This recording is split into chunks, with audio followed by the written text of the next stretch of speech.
Alek. I go by Alek. So that's a long name, as I say. I'm going to tell you about molecular dynamics simulations of DNA systems. Kind of introduction to the subject.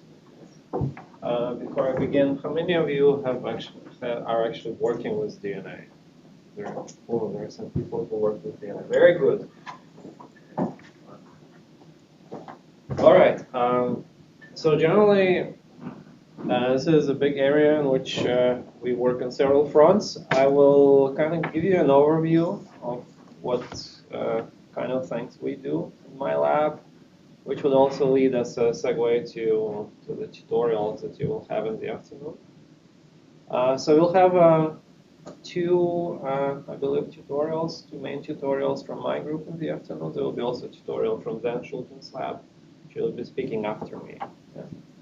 I'll have two TAs who will describe who will help you go through the tutorials. I'll briefly explain how those tutorials tie into everything. This pointer doesn't work, by the way.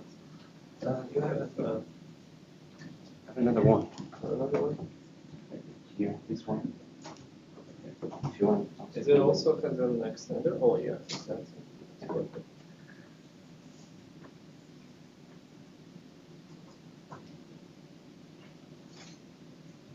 Okay. I have to warn you, I have 80 slides. Okay? So unless you ask me questions, I intend to show you 80 slides. So please ask questions as I go, because I think that's the best way to do it. All right, so let's begin. Just a little motivation why I'm doing it. I'm from physics, which is like 10 minutes away from Beckman. And as a physicist, eventually a question comes to mind: what is life? And how do we physicists solve the problem? We write an equation of life, and then if we're lucky, we can find a solution. Well, it actually doesn't work for biological systems. It's very difficult, almost impossible to find this compact solution, like a formula to a biological process. So the way I kind of rationalize what I do from a physics perspective, you probably cannot see. Sure. Like how am I a physicist doing something in biology? So my answer is to this is the following. So I consider DNA to being a very long formula. Okay? So that's my blueprint of life. The sequence of letters that kind of defined or program or whatever you like, well, everything you need to make a living thing. Okay? So that is, in my view, a very long formula, which we are trying to interpret and maybe use for some practical means. So very briefly, a reminder, so many of you already know what DNA is, so just in case some of you don't. So DNA is typically found in nucleus, in eukaryotic cells. In bacteria, there is a nucleoid, but it's kind of the same story. There's a region in the cell where DNA is. And so in human cells, we typically talk about 23 chromosomes, right? 23 pairs of chromosomes, so we have each from each parent. And do you guys know what you'd be actually looking at here? I'm sure you've seen this image before, but do you know what that is? Yeah, this is chromosome delta. This is XY for X6, and the other for stomach cell. Wow, you guys know better than me. Well, what I know about this is basically a chromosome labeled somehow. So this is kind of barcode. So you can tell, you can add a chemical and they will make this pattern. I don't think we completely understand why we get this pattern. Is it correct? But at least you can tell which chromosome it is. So the point here being that those chromosomes, and they're compact only at the certain stages of cell life. Chromosome is not actually just DNA. Yeah, so that's one thing that's a take-home message. It's DNA and lots of other proteins. Yeah. So DNA is never alone, so to say. So the one protein that I will not talk about, but we work quite a bit, are those histone proteins.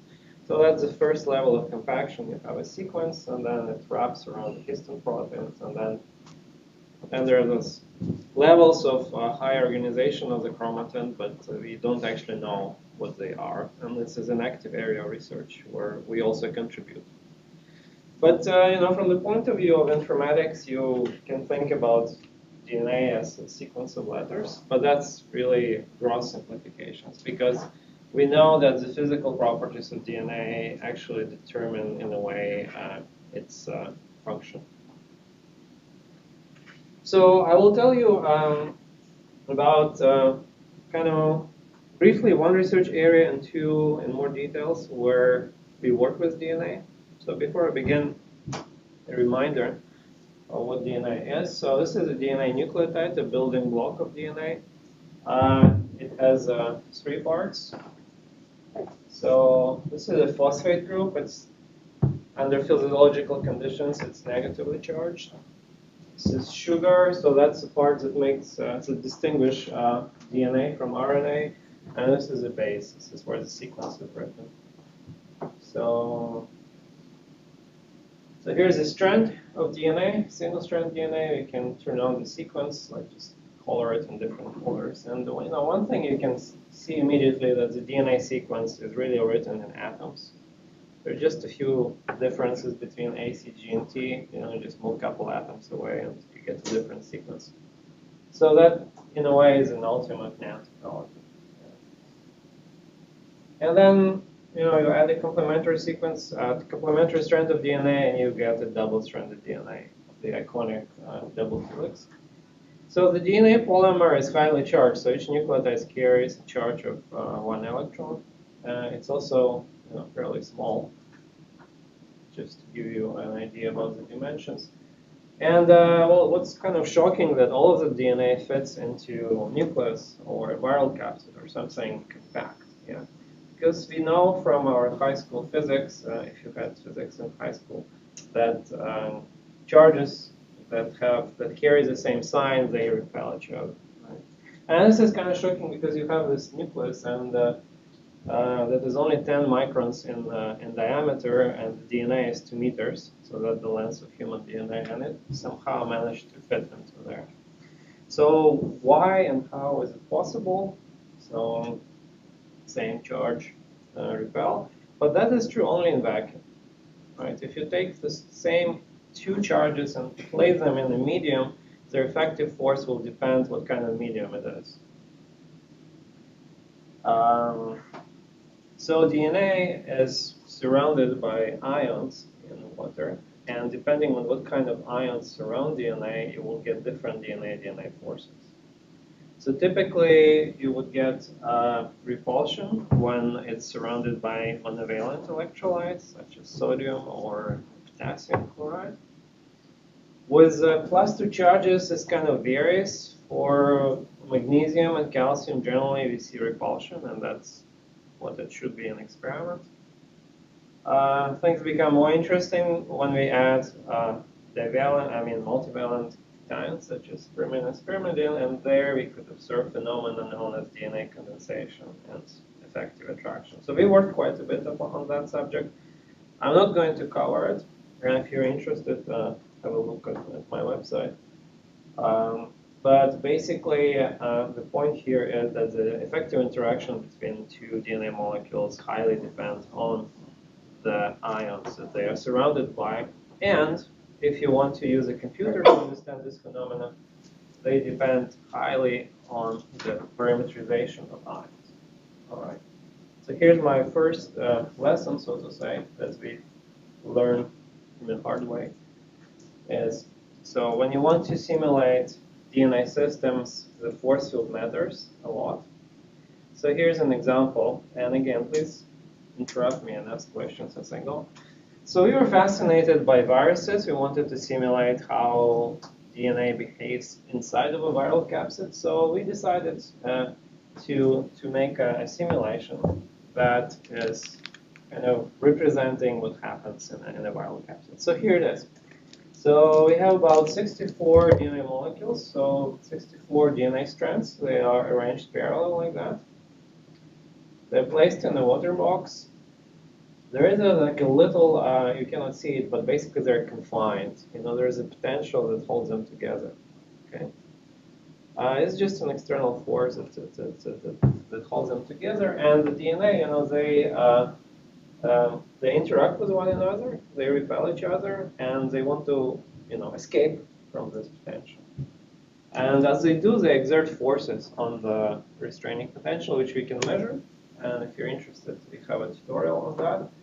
But the bottom line is we can compute precisely determine from the simulations the pressure versus the distance between DNA, right? And this is something that we can compare to experiment because it has been measured 30 years ago. So ions are free to move in and out of this kind of simulation cell. So we control concentration of ions outside of the box.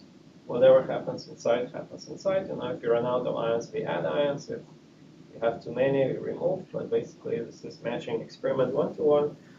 And once we've done these simulations, we were kind of hopeful that our simulations would work nicely. So we compare on the graph pressure versus distance between DNA for two cases. One is for a mixture of magnesium and sodium. The other one is just for sodium. So this is what you would get if you just use a standard parameterization of ions that comes with charm forceful. If you do it the same for amber, you would get probably even worse. Actually, we describe it. And same thing here. So you see, this is logarithmic scale. I mean, this is not just a little bit off. This is 10 to 20 times off. Yeah, so something is wrong with the parameterization. And if you look at this image, which shows the distribution of DNA in this array, you'll see that they form these strong contacts. And near those contacts is this density map. It illustrates how much ions is there. And if you look at the scale, so this is 4 molar of sodium, for example. And if you were trying to simulate 4 molar of sodium, it actually crystallizes. So in case of DNA specifically, you have to take care of the ions because DNA is highly charged. It's highly charged. It attracts counter-ions. Counter-ions swim around. And if your parameterization of counter-ions is improper, you can get very strange, sometimes exciting, but wrong results. So here's how we addressed it. We fixed it by using our osmotic pressure method. So basically, it operates like that. We have a water box. There's 2 compartments. There are two membranes here.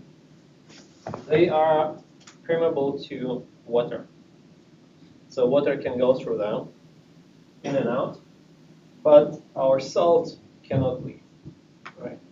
So again, you can measure the force required to keep that amount of salt in there, and that will give us osmotic pressure. So osmotic pressure is something that is measured in experiments, so we can get a curve, such as osmotic pressure of a model solution versus solution concentration.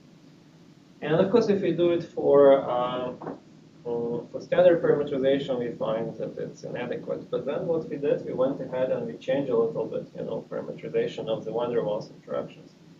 And with that, we were able to match experiment 1-to-1. So my point here is that we now have this library of corrections to standard parameterization, charm and amber, that I encourage you to use if you ever will be simulating DNA systems, and also, well, any other charge system for that matter, because standard parameterization in charm and amber is a bit doesn't work very well when we get to the high concentration of charges. So just write down this thing. Actually, I think if you do QFix in Google, probably you'll find it. And it has all instructions how to download it, install it, and stuff like that. Yeah. So that was a side note. Any questions about this so far? Yeah. So you modified the parameters for the cations, but you left the model for the water. Like, what did you do about the water? Yeah, it's a fantastic question. So our strategy is same as of a doctor. Do not harm. Yeah. So the way we introduce our correction is surgical. So we have 2 specific pairs of atoms, usually 2 charge moieties that determine the behavior of the system. So we change only those 2 interactions. It's not just that we change, sodium, how it interacts with water. Actually, we don't change that because it has been parameterized to reproduce already the salvation energy. Right? So those things we don't touch. Everything that was good, it stays good. What we do, we just go and surgically modify interactions between pairs of atoms. And we have probably 20 pairs now. And it's usually charge-charge interactions, also for proteins. If you have negative charge group, positive charge group, that have effects for that. So water remains the same because we also found, so we actually test quite a few things. If you take a polar moieties, for example, you take urea or polar side chains of a proteins and you do the same type of measurements, you find that it actually matches experiment very well.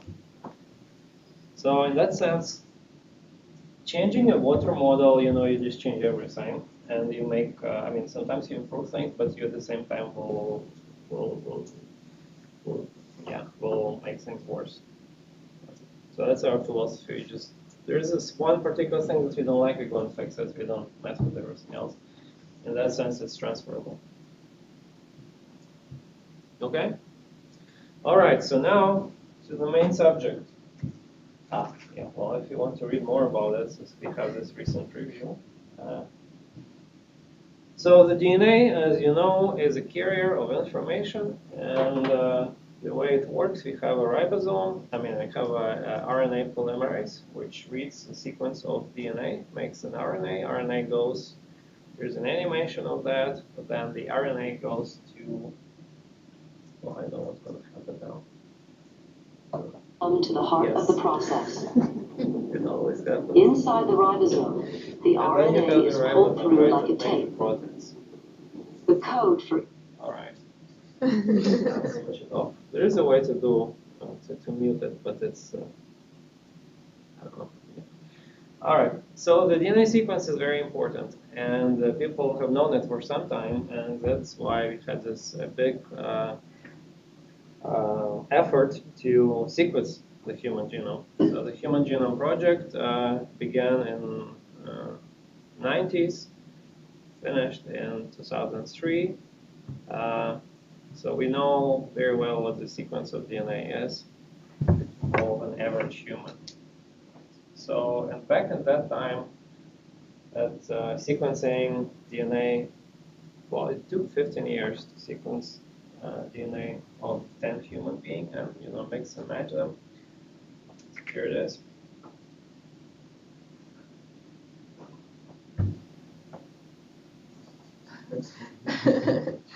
Yeah, it will take 3 million more pages for me to click. It's really, really long.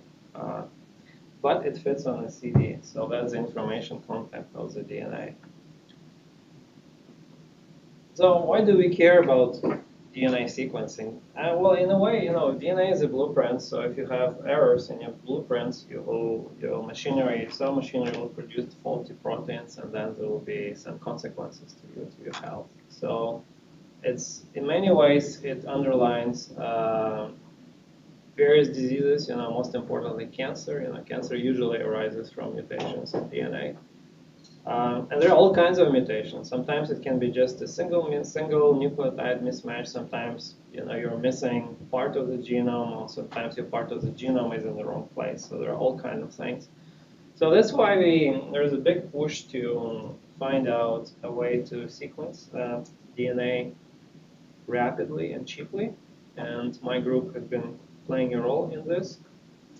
So how is DNA actually sequenced? So this is how the human genome was sequenced. So in a way, we took a biological enzyme.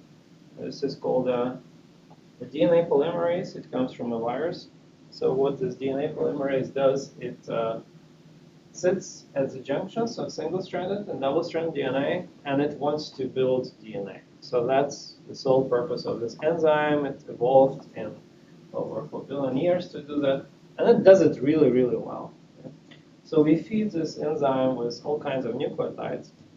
And sometimes we give it the one that is labeled with a fluorophore. And this little guy will do his job. It will introduce this labeled DNA, fluorophore into the chain, and then it stops doing it. Right? And then there's a way to read out, when it happens and how it happens. So, but the bottom line is this so-called Sanger's method and many other methods rely on enzymes to do the DNA sequencing for us. Okay. So we usually, and until recently, we used product of some kind of biological process to determine the DNA sequence. And what my group with experimental colleagues have been trying to do, and I'm still trying to do, is to develop to build a physical instrument that can read the DNA sequence directly. So no enzymes. And I'll show you how far we got with that. So here's a graph that kind of illustrates where we are in this process. This is the cost of human genome sequencing versus time. So it starts at 2001, but for your reference, when the Human Genome Project started, the cost of sequencing one base of DNA was $10.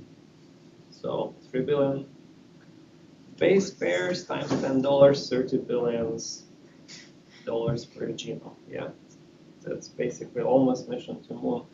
But the cost of DNA sequencing has been dropping rapidly.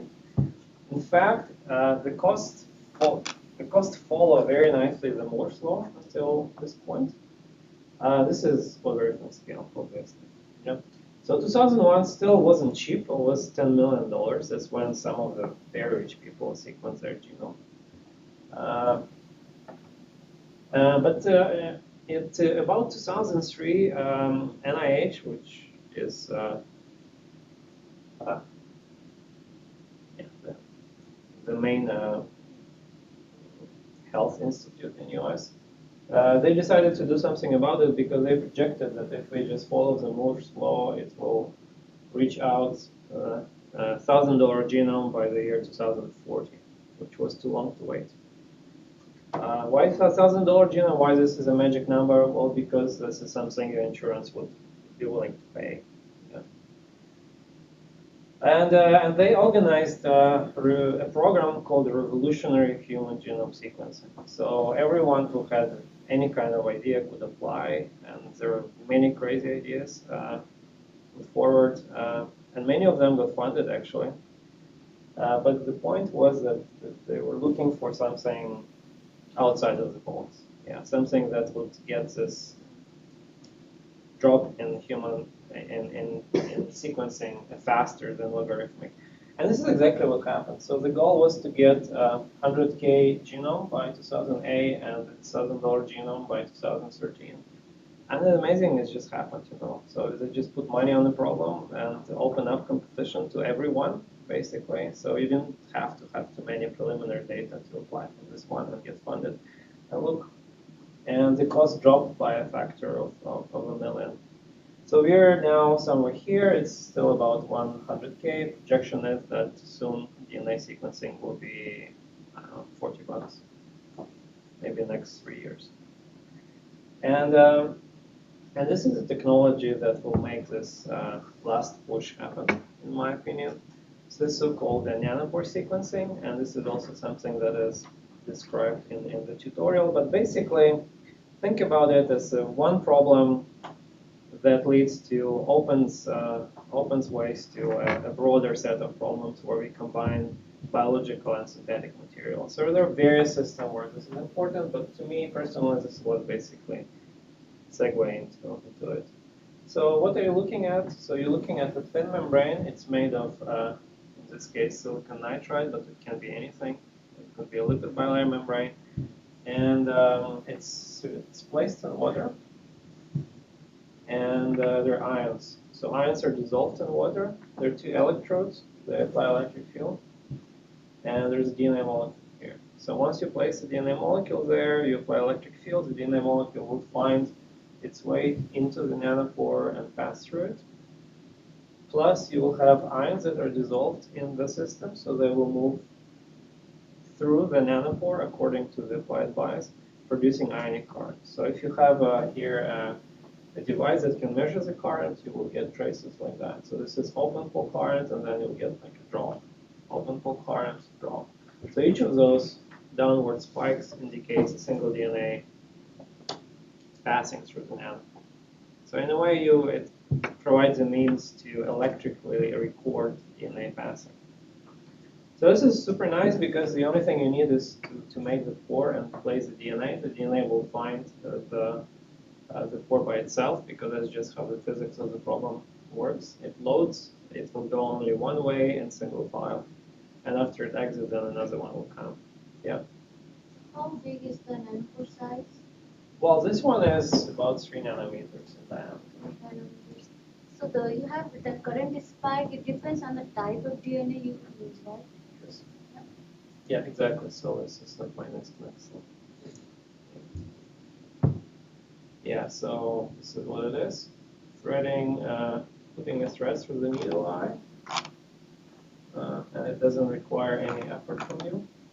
So here's kind of a field, like the slides that jump-started the field. So the first experimental demonstration of this was done in '96 by John Kasyanovich and co-workers.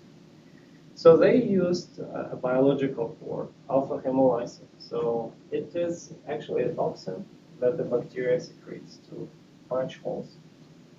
It has this shape that is very sturdy. So when it inserts in a lipid bilayer membrane, it conducts current with a very steady level. So this is essential. You need to have a pore that when it's unblocked, you just have a steady level of current. And then they add DNA molecules, and here's what happens. You see DNA molecule goes to the positively charged electrode, just like a spaghetti. This movie is 15 years old. I like it a lot. But we can do much better right now, but still sentimental value. So once the DNA is in the nanopore, it will block the currents, just like before. And here's another illustration of what will happen. So potassium ions will go up, chloride ions will go down, and this is kind of an animation of the process, which is derived from a molecular dynamics simulation. There you see ions go up and down indeed. And this was the dream of the field, right? So if you get the right pore and the DNA motion is well controlled, then you would hope to see those like really stepwise changes in the current, right? So that would be a single nucleotide moving through. And if you could realize that, then you, in principle, get electrical recordings of DNA. So it's really like a tape recorder or something like that, if you know what that is. No, it's just one by one. So very nice in the sense that it doesn't require any labels. Yeah. It's electrical, so potentially scalable, but I'll talk about it later. And there is no limit for how long the DNA strand can be. Right? As long as you can start threading, it will just go on forever. But this pore was not good, and there was a lot of skepticism about it. Until recently, so the first actual experimental demonstration of sequencing, was done by Jens Budlach in 2012. So the key innovation, I would say, here was that he used, again, an enzyme here, the DNA polymerase, but this time not to recognize the sequence, but just to slow down the DNA. So it binds here, and if you feed it with nucleotides, it will move the DNA strand up. There's also electric field that moves it down. But at the end of the day, this is the actual thing. See, there are very nice, clear, stepwise recordings of the currents that you can then interpret in a way of DNA sequence. Another big advantage was this protein. You see, this is called MSPA. So the structure of it was solved in 2004, and they started working on it in 2006. So this structure almost made to sequence DNA. So right now there is a company, and full disclosures, my group is working with this company. It's called Oxford Nanopore Technologies. So they have this sequencer product. It's called Minaya. I don't know why, but so you can buy it now. I think it's like $1,000 or something like that. So what's nice about it, it's very small, portable. So when there was this Ebola epidemic, they could take it to Africa and do sequencing as the epidemics was spreading. It works for bacterial and viral sequences. It doesn't work for human genome. I will tell you why. It has some kind of a motor there to slow down the DNA transport, and definitely uses a biological pore. Now we know what it is to read out the sequence. What's nice about it also reads directly all kind of epigenetic markers. I don't know if you know what those are, but those are modifications to DNA that are thought to have to carry critical information for genome organization. So great, yeah, so we have a device, everything good, mission accomplished, some would say. But the problem is that we don't know why this device works.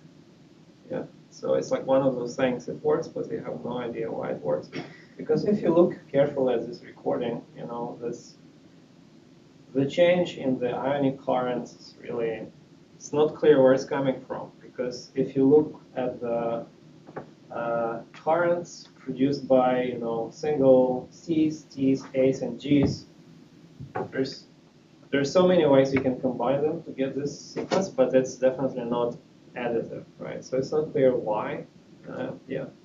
Also, why does it go in a single direction without sort of going back? It does go back a bit.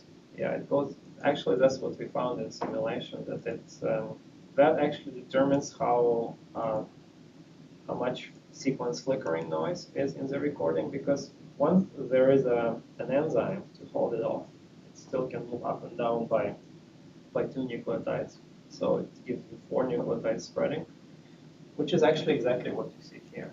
Yeah, so it's really this motion up and down that limits the resolution. So if you can engineer the channel to reduce this motion, you know, it would increase sequencing accuracy dramatically. But the fundamental question is, you know, why do those different sequences produce different currents? You know, that's not clear, because those are smaller nucleotides, and they block the current less, more. Smaller blocks more, you know, it's counterintuitive. And it also depends on the direction in which the DNA is inserted, you know, 3' versus 5'. So some interesting physics going on there. And that was one of the, it's the movie illustrating that. So this was one of the questions that we were trying to address with molecular dynamics simulations. So you're familiar with this already? I'm going to skip it. So how do we model those systems? And this is actually one of the chapters in the tutorial. So it's, I always say setting up molecular dynamics simulations is just like cooking. So you go to your recipe book, which is a protein data bank. You Google your favorite protein, which is alpha hemolysin. So you get your meat. So this step usually you don't do when you cook. You add the DNA strand. Then you add lipids, which is fat, salt, and water. Yeah, and that's you end up with a system like that. So those are steps that you're already familiar with from your previous days here. Then you turn on the heat, and the system cooks. Now, how do we actually measure the current? So this is one extra additional step that we had to do here. It turns out to be that this is very simple.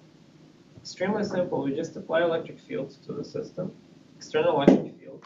What that electric field does, it will act on every atom in the system. And remember, in all atom simulations, all atoms are charged. They carry some partial charges. So that will produce redistribution of ions, polarization of water.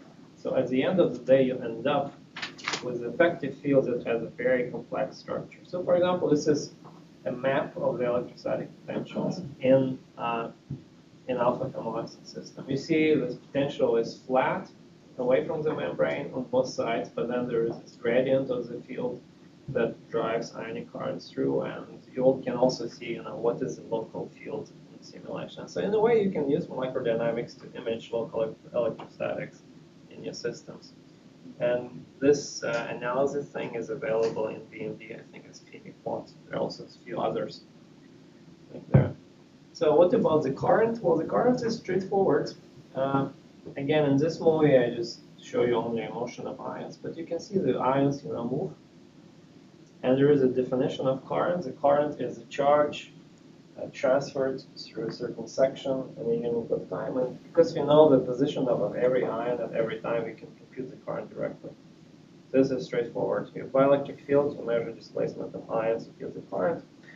And when you get the current, and because you point it, you get a mass like that. Yeah, it looks like a mess. It's called thermal noise. Because, ions, they move like this.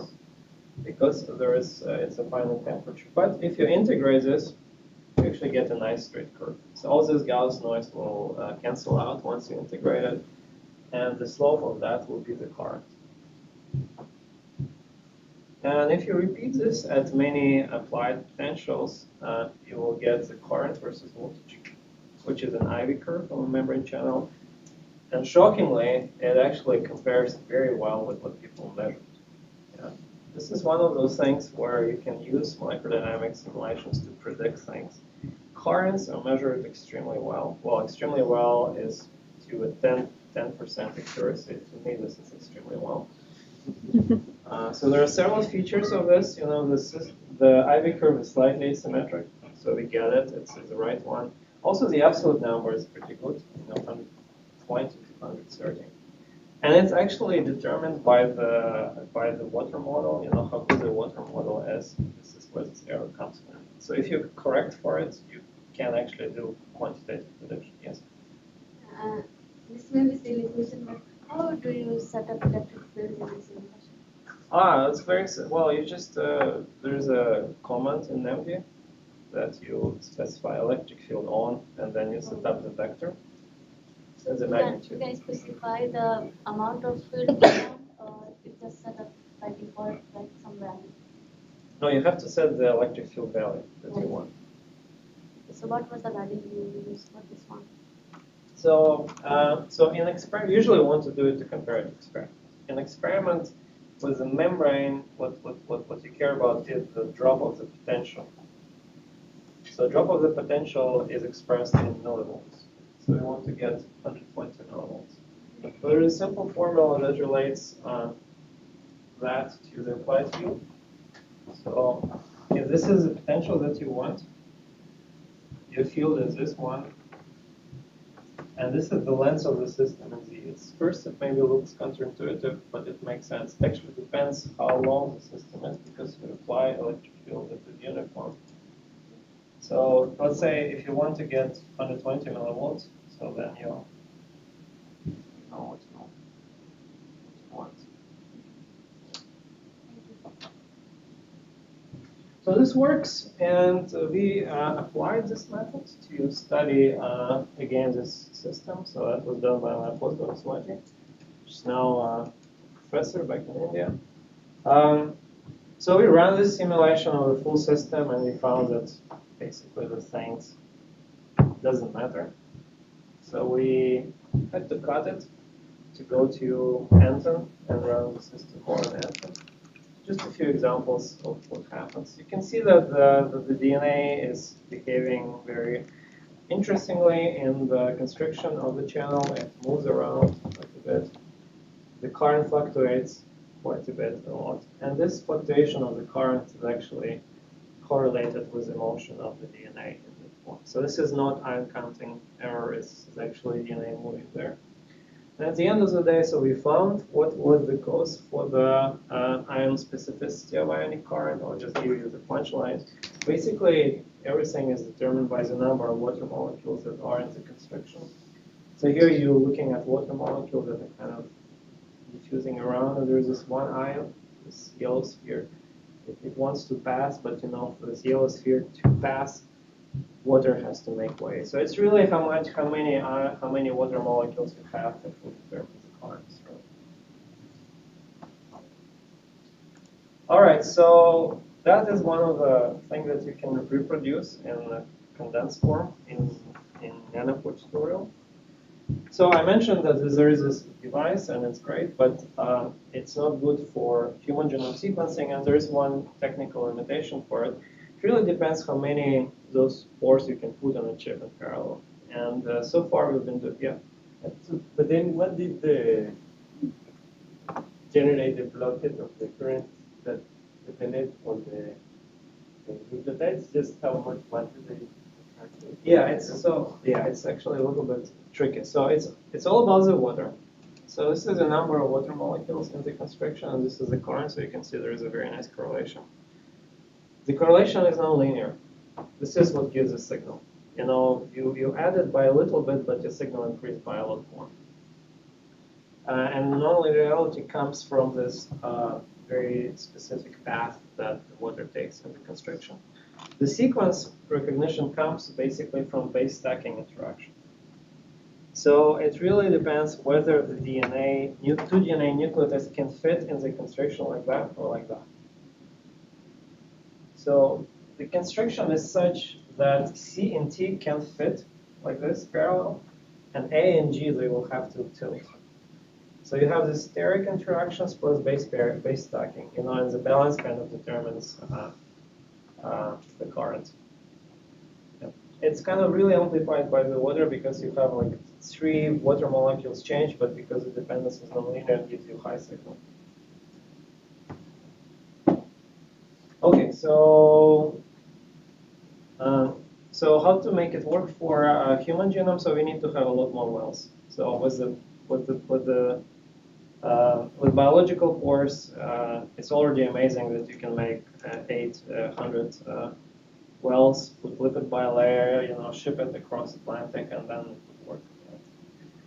So the answer, of course, is going to solid-state pores because you know very well how to make an array of billion transistors on a wafer. So that's why there was this push to actually build a solid-state analog of biological nanopores. So this is again an old slide. This actually comes from Beckman Institute, so Raktim, who did this. Even back in 2003, it was possible to make things that are all the size of the DNA nucleotide. This is a gate of a transistor, just 0.7 nanometers wide. This is nanopore built through it, just 2 nanometers. And of course, things improved since then. So this is actually how I got into this. So this biological thing came later. It was the first project that we wanted to study. How do we model those systems? And then back in 2003, no one has done it. So we had to develop a method to combine biological things with solid state.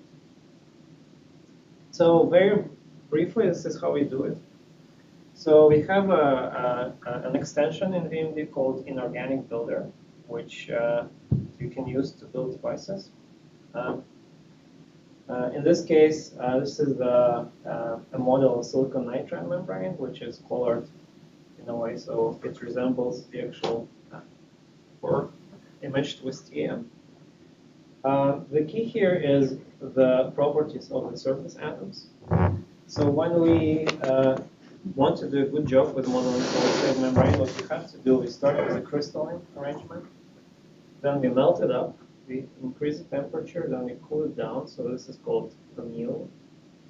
Then we drill a hole through it, and there will be all this like dangling atoms, so we have to do the annealing procedures again, so that the dangling atoms will find neighbors.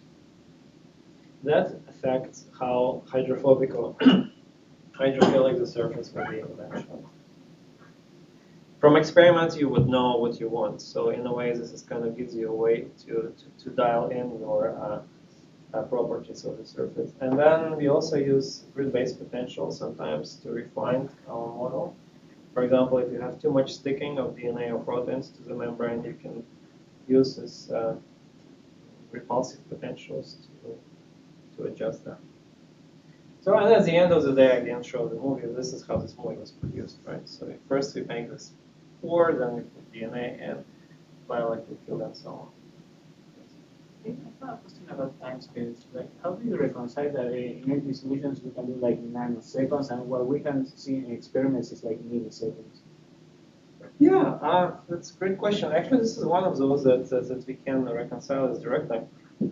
So ionic current measurements, we can match one-to-one. The time scale of one ion permeation is 1 millisecond. It's really the question how many ions you have.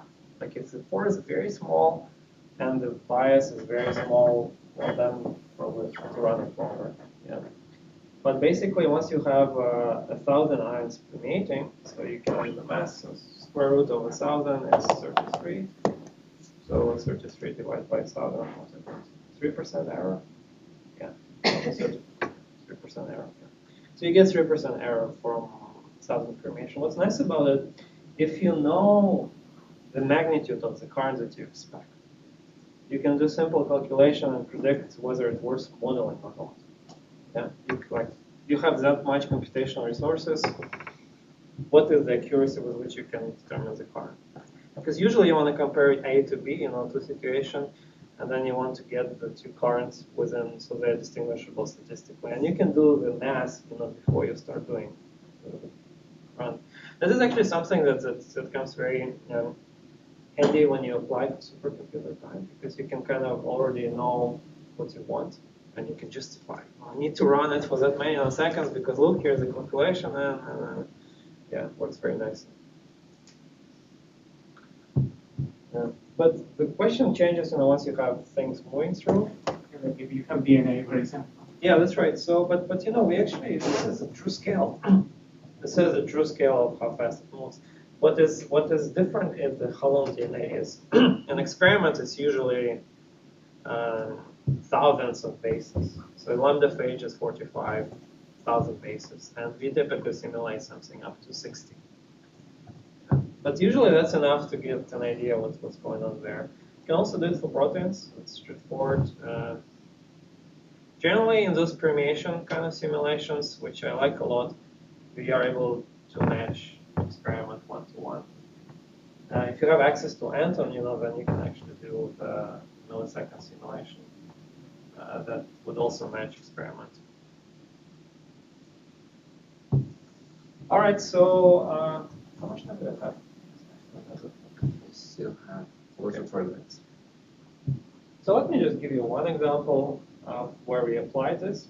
So we were interested in using graphene for DNA sequencing, because that's exactly, the principle is the same. You have a molecule of DNA, graphene membrane, you apply electric field, and you hope to get something like that. Yeah, to directly read out the sequence of the DNA from yeah. Do you care about the sugar buffering if you do the? Well, it comes out naturally. Yeah, how well it's described will depend how good the force field is. There were some papers early on where they used nano for recording to actually characterize it, because the current depends on this specific phenomena, and the time scale of transition is detectable, so we can actually see it in real time sometimes. Yeah. But for all practical purposes, we just see what we see. And assuming the force field works, we should see it. So in the case of graphene, well, when we started it, it's just begun. You wanted to see what happens. So here's DNA strand, graphene membrane. Again, graphene you can make with an organic builder. And there's water ions here, which are not shown. So in these simulations, you're looking at the system from both view, top view and side view, and you see the DNA will stick to the membrane, and but it will continue moving around. Why does it move around although it sticks? Well, that's because graphene is an ideal surface. It's the same. So there's nowhere there are like energy minima or maxima. So that's why it's atomically flat. The DNA will diffuse around as much as it can. If you look actually closely what happens, you'll see that the DNA transport is not monotonic. It actually proceeds in discrete steps. So it the DNA base is hydrophobic. It has to unbind and go in, and the base over here has to rebind. So in a way, this is kind of an activation process. That's what makes it transport stepwise. And because it's stepwise, you immediately getting the stepping kind of behaviors that you would get for biological pores using an enzyme.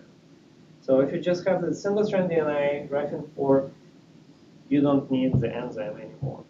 Yeah. I have a question about that process. Like that's driven by the van der Waals interactions, speaking, right? The force fields for those interactions, like are they accurate? Like if we want to calculate the activation energy, something like that, is it accurate? Of course you can, and we have done it, but we never published it because I don't think they're accurate enough. No. Actually, they're not too bad. So it's kind of, so we published it, but it's also the question of what do you compare it to, right? Are there really good experimental measurements of, like, say, DNA nucleotides sticking to graphene? I don't think so. So what they have done, they have an AFM tip They have a DNA sticking to it, then they peel it off. So they can see qualitative differences. You also see qualitative differences between them. So my former student, Jeff Palmer, so he's now a professor at Kansas State, he did a systematic study of small drug molecules binding to carbon nanotubes and graphene to evaluate how good the force field is. And to my surprise, he found it's actually not too bad for small drug-like molecule if you just assume that the graphene has carbon atoms. So having said that, it's of course everything that happens in this direction, right? So the most interesting properties of graphene, all these direct things happen in plane. As far as we are concerned, this is just a hydrophobic interaction. It excludes water, and that is described pretty well. So yes. This is graphene, right? It's not a graphene oxide. No. It's graphene. Yes. Pure graphene. Yeah. Will have the same result if you use graphene oxide? If you use people have done it. Actually, if you use a graphene oxide, and it depends on how it's the coverage. If you have a lot of oxide groups, the DNA will not stick to it. Well, and then the question is, what's the best material to use? So people thought that the single layer graphene is the best because it kind of has the best resolution. It turns out to be this guy actually is the worst one because the DNA base will stick to the graphene. You will never have a base in the pore. You will only have the phosphate group, and that will not give you any signal. So the ideal is somewhere between 2 and 3 layer graphenes, and you have just one. Yeah, we also used our Bernoulli dynamics method to compute ionic currents. So this is still predictions, not verified by experiment, but everything suggests that this will work. There are some experimental difficulties with doing these measurements because graphene is not very not the best material to do measurements on. The yield is pretty bad, and there is also noise. There are other two-dimensional materials that are a lot more easier to work, like molybdenum disulfate or boron nitride. So probably that will be the material that this is realized. On the other hand, there's so much push for making electronics out of graphene. So, because eventually you want to make a chip. Yeah, you want to have amplifiers, everything there, and there will be one region where you drill a hole through it. So in that sense, graphene is still promising. If you're wondering if the same process can be used for protein sequencing, it can. So basically, here's a preliminary simulation. So take a protein, and it unfolds when it comes in contact with graphene. And if you apply electric field, it will pass through it in steps, producing signals that can be used to read out its amino acid sequence. This is actually where the field is going, probably next 10 years. Experimentally, also theoretically, we will figure out how to sequence proteins with nanopore, where there are basically no alternatives. All right, so in the afternoon, this will be my student, Manish. So he'll come, and this is modeling nanopores for sequencing DNA. It has basically 3 pathways that you can take, and they vary in the complexity. So the easiest one is actually to do this biological pore. You just set it up, apply electric field, and see the DNA moving, measure the current. Fairly easy. Solid-state nanopore is a bit more difficult because it's a solid state. So you need to make your PSF for it. So it's a little bit tricky, but you learn a lot. And then if you want to do proper simulations with melting silica and annealing, you can. It's definitely not an afternoon project. But if you're interested, you have a tutorial to do it. All right, so let's say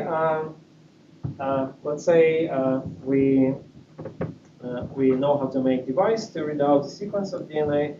So what? Let's say we want to develop a pharmaceuticals, right? How can we do it? So it turns out that the DNA itself could be one of the materials that we can use for drug delivery. So here's an animation that introduces the next topics that I will cover. How many of you heard about DNA already? Okay, quite a few of them. So here's what it is. So let's say we want to build a nanoscale object. A nanoscale object will be, in this case, a logo of the University of Illinois. How can we do it? We take a very long strand of DNA. This is a viral scaffold. It's M13, so just single-strand DNA is very long. And what we do, we will introduce a collection of staple strands. So a staple strand is a short DNA strand that is complementary to different parts of the genome. Yeah. So when it's annealed, we'll bring them together. And then we can add enough of those strands to cover the entire genome. And an experiment, what you do then, you heat it up, and then you slowly cool it down, and then if you would have in a microscope, you would see something like that. Yeah, you would see those, yeah. And it will self-assemble in whatever you want. So that is called DNA origami. So we did not invent it. It was invented by Paul Rosamond, Caltech. So back in 2006. So this field is only like 10 years old. He come up with this idea. This is a design, and those are the actual images, or the actual system that he made. So smiley face is now iconic object. So how does it actually work? So when you want to design a DNA origami, what you do first is say, okay, I want this shape. So for example, and then you thread the DNA strands through it. And then there is a program that comes up with the staples that you need to add. So the biggest part in making this thing work was to come up with an algorithm that would generate those sequences. So once those sequences were made, and if you have a good budget, you just go to a company, order strands, and then you need AFM to do it. So it's very straightforward. So this method was generalized for three-dimensional objects by William Shea in 2009. So the idea is basically the same. You make a layer, and then you kind of fold the layers with crossovers that go between the layers. So, but the underlying structure is, you have like a lattice. You always have a lattice, and it can be either hexagonal or a square lattice. So typically, we use transmission electron microscopy to characterize those objects. And this is some, illustrations that it actually works pretty nicely, but sometimes not so nicely. It really depends on what kind of structures we want to make. So structurally, we know only information about one object, so-called a pointer. I don't know, it's like this. Yep. So that is the one that was obtained from cryo-EM recognition, cryomicroscopy. The problem with DNA origami is that they do not crystallize. So the only way is to do cryo-EM. Specific question, how flexible are these structures? They're flexible. Let's see. Yeah. So here's like a boilerplate of systems that were made.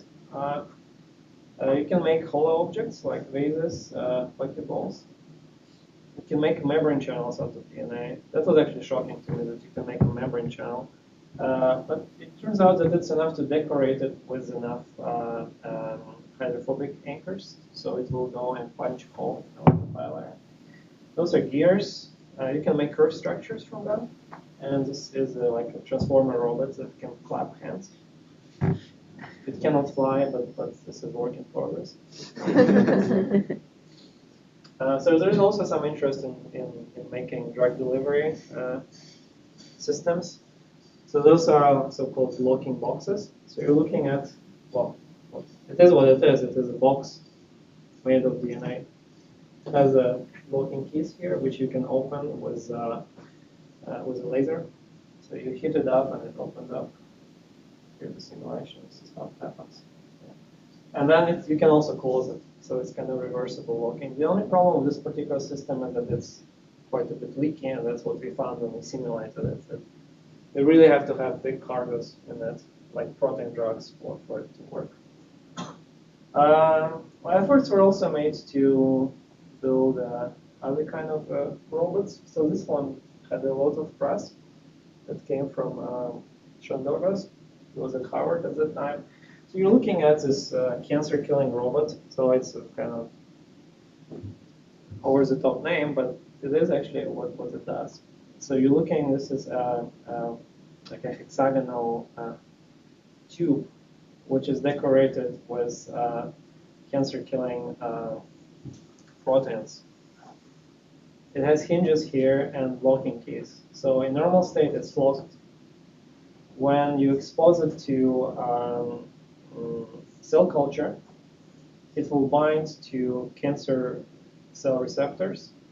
So it will be incorporated, so the cell will take it in, and then it will open up because of the pH difference and expose this thing and kill the cells. So that was done actually in real life. I mean, not in patients, of course, it was in cell culture. But so really, DNA is, in a way, amazing material that you can build whatever you want. Is there any possibility of DNA contamination to the host? No, I think for that you need to have some kind of a virus to do it. Because you need to take DNA.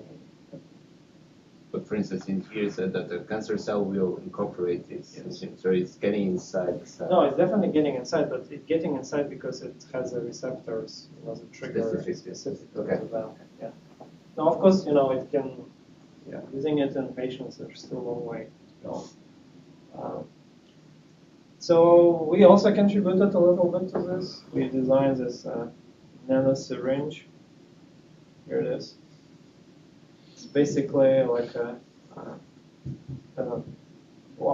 it's a syringe, yeah. It has hydrophobic anchors here, so it can actually embed in a lipid bilayer, creating a hole that you can use to deliver something. So we haven't done the delivery part, but we build the structure and it inserts into lipid bilayers. So the question is, well, how do we actually come about modeling those systems? And this is the second tutorial that we have. It's actually very easy. Like, seriously, compared to nanopore, this is very easy. So one thing you have to realize, and this is kind of a barrier, that when experimentals or design those systems, they use software. This is complex. You have to mix and match lots of nucleotides. It's impossible to do by humans. Unless you have a really good, really big lab, maybe 100 people who just do it on a piece of paper. So there's software, it's called Cat Nano, so that's the one that I think you were asked to download if you were interested in this. And it's basically kind of a graphical user interface to design those structures. So blueprint looks like that. It's like a lattice. And so what we've done, so we've taken this is actually Jijun, my postdoc, he wrote a script that would take this design and make an atom system. So it's very simple. We have actually a web server that you can just, once you have a design, you just click it in, you get your all atom system. And then after that is just like I described. We have all atom system, we add magnesium, we used our model of magnesium, it's kind of essential to get the property right, and then we add water. Here's an example of such simulation. First, so you see, it fluctuates quite a bit. Yeah. Also form this, we call it chicken wire pattern. See, there's crossovers, and then it kind of expands because the DNA, repel each other, even with magnesium. But that's chicken wire pattern that basically persists everywhere. So what can we do with it? We can look at fluctuations of the structures, and from the fluctuations we can detect compute local mechanical properties like bending rigidity, everything you want to know. We can integrate it out, compute persistent lengths, make some kind of predictions for it. There's another software that you can also try to use. It's a lot easier to design objects called Nano Engineer 1. I don't think Nano Engineer 2 is coming because it's been like a while. But it's interesting. You just click, you draw what you want. It's made by AutoCAD. So what Chenyu did, he wrote a converter. So if you use that software, it produces something, a file, but now you can just convert it to all atom. So this is this locking box. It actually was made in that. And then again, you add water ions, everything you want, and then simulate using our usual methods. So there's a third way to design DNA self-assembled system, which we also have a tutorial on. So this one is not DNA origami, it's called DNA bricks. So that's like really latest and greatest in this field. So with DNA origami, we take one long strand and a collection of staple strands to make a system, which works great. The problem is that when you go to a different design, you have to order different collection of strands. And if you do it once, it's okay. It's like, I don't know, $1,500. But if you do it, every day 5 times, it's expensive. So there is another way. You can just take only short strands. So those are called DNA bricks, and they will self-assemble into something like that. What's nice about it, you can use the same collection of strands and produce different structures from them. So the brick is a single-stranded DNA that is kind of folded on itself. So here's this short movie that illustrates how it works. So here's one brick, and then you add another brick. So it's kind of similar to the brick wall, because the next layer you will rotate the brick by 90 degrees.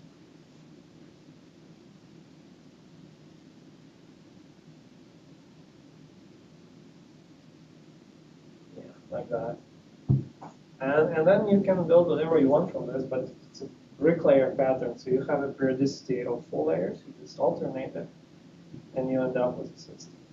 So that was pioneered by Pinyin from Wyss Institute. He got a science award for it. So the principle looks very doable. The problem is, when you want to simulate something like that, the first question is, well, how do you design those systems? And it was kind of a little bit complicated. We simplified it dramatically. So we built a tool called LegoGen, and this one is available at NanoHub. So if you want to use it, you need to have a login for NanoHub. So basically, it's very simple. You use a Blender, which is a tool for 3-dimensional modeling. So you draw a shape you want. Okay, of course, it will be a letter I. So you draw the shape, and then you say, dear converter, build an all-atom structure, and to get an all-atom structure. And it also gives you, which you can use for molecular dynamics simulation, because this is a critical step. Once you have everything, steps following are simple. You add water ions, you collaborate, apply electric field if you want. But the converter is a time limiting. So if you have a structure you want to try, like, I don't know, bow tie or something, you can draw it, get it here, get the atoms simulation going. It will also produce a list of DNA strands that you need to buy to do it in an experiment. So you can also do it this way if you have access to it. So just, I'm about to finish, just entertainment part.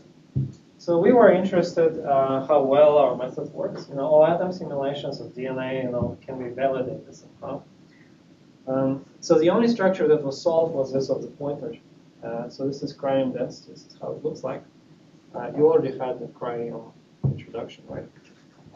Yeah. So by analysis of many images, you'll obtain this slightly crooked structure.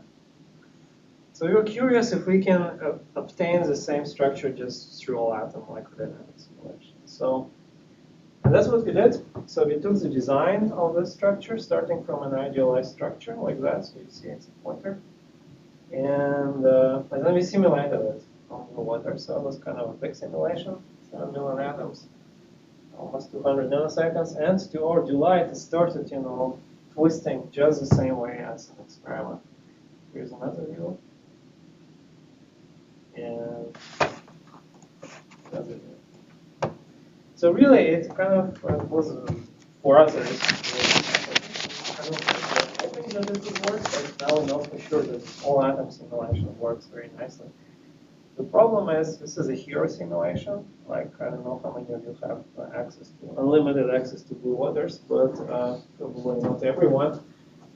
So this is nice to publish a paper, but this is not practical. Like, I cannot, we cannot run it for every experimental. It's just not possible. So we wanted to find out if there is a way to simplify. And here's what we did. Actually, first I'll show you the results. So we found a way how to accelerate it by a factor of 10,000. And you're looking at comparison now of the cranium density and the results of our accelerated method, which we called EnerGMD. So you see the features are compared very nicely. So it was, that structure was not like simple. It has a number of unusual features that people didn't know the structure of, and we were able to predict pretty much all of them. So this is how it works. So you see there's this chicken wire pattern, and this is essential for describing this structures. So what we did, we started with an all-atom model of a DNA origami. We do not add solvent. We just say, well, solvent, is usually the main part of the simulations. We remove, well, we do not add solvent. We replace it with a network of restraints. So basically, every base pair here will be restrained to another base pair with a length that we derived previously from our other simulation. So we know that it will produce this chicken wire pattern. And that is actually enough to reproduce the all-atom structure. So this pointer structure, you can get it in 1 nanosecond. It will be the same accuracy as 200 nanoseconds on blue waters with explicit solvent. So it works extremely well. We have experimentalists now using it. So method was published last year, so there's no publication yet, but we know that people are using it to make predictions of cryo-EM structure. This is one of those things where we can predict cryo-EM structures from the simulations. So yeah, recently we actually went ahead and did something else. We speeded up, I think, another factor of 1,000 by doing a multi-step coarse graining method. So this is a result of coarse grain Brownian dynamic simulation. So you see those structures were designed to have certain bends. And this one is a gear structure. So we actually get it one-to-one. And unfortunately, we don't have a tutorial on it. But if you're interested, maybe next time you can come. And this is done with our newest software. It's called Atomic Resolution Brownian dynamic simulation.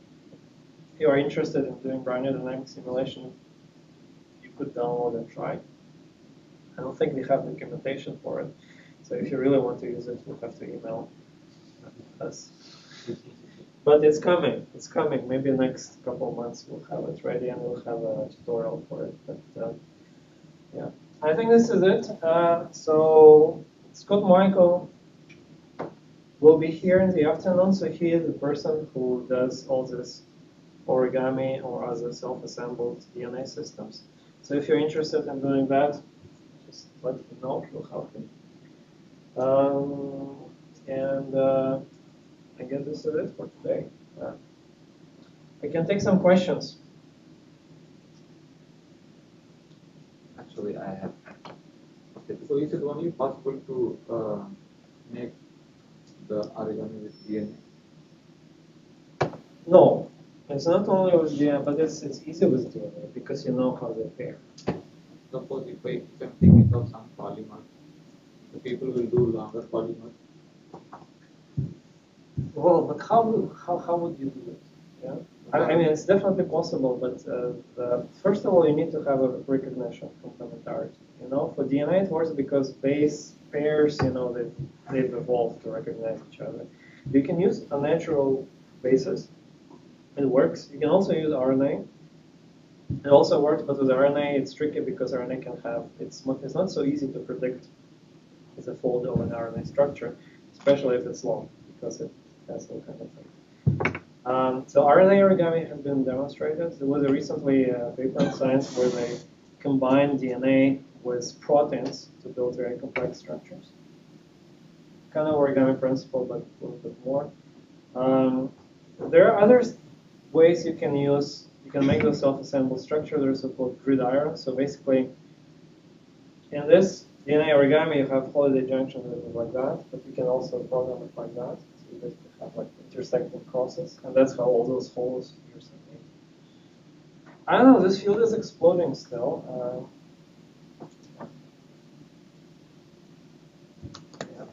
I have two questions. First, if you want to do an nanopore of a material that is not in the inorganic builder, what would you suggest? Like, should we use NAMD or go to other program? Or? So if you want to do a nanopore, well, it kind of really, you have to understand your system, yeah? So most of the no matter what you make the nanopore material, whatever nanopore material it is, it's not what will be at the surface of the nanopore.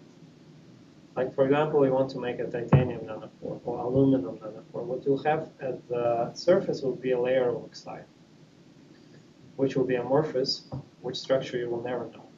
So for all practical purposes, you can take one of our amorphous model. If you know its hydrophobicity, you're done, because there's nothing else you can, like, you don't have enough experimental knowledge to build an accurate model. Typically, it's enough because nanopore just provide the physical restraint. If you know the charge of the nanopore, you can just modify. I don't think there's actually any choice to do it other ways. So lamps, you can use lamps to do the solid state core. I don't think you can easily do like DNA. I mean, you can do DNA in lamps, but it's not super. So in principle, I think NAMD is the way to go. Yeah, we at some point we ported this to also to Anton. So it's possible to do it on Anton, possible to do it in Gromax.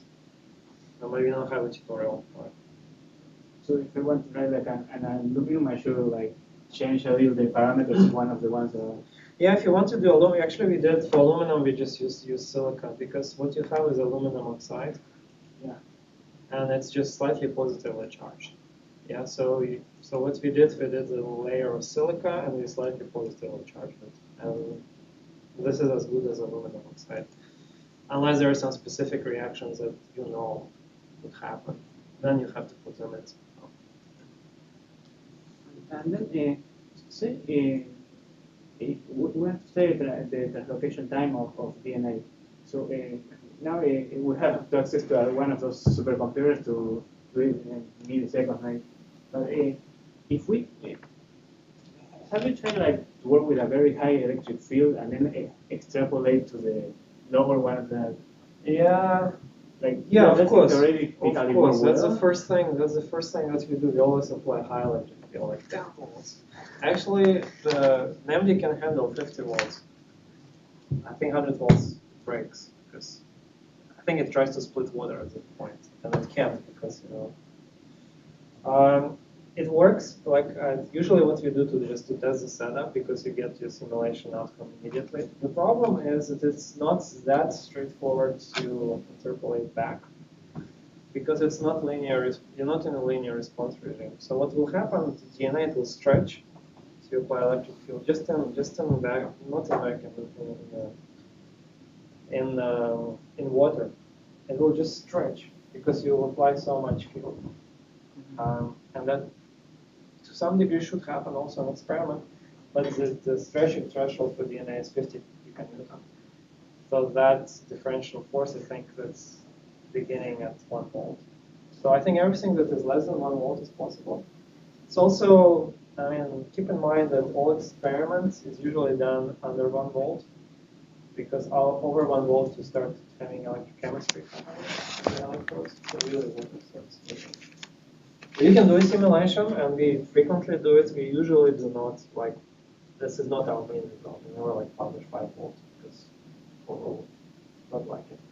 1 volt is okay. There is another way to do it, actually, though, which is super convenient for grid steered microdynamics. We call it GSMD.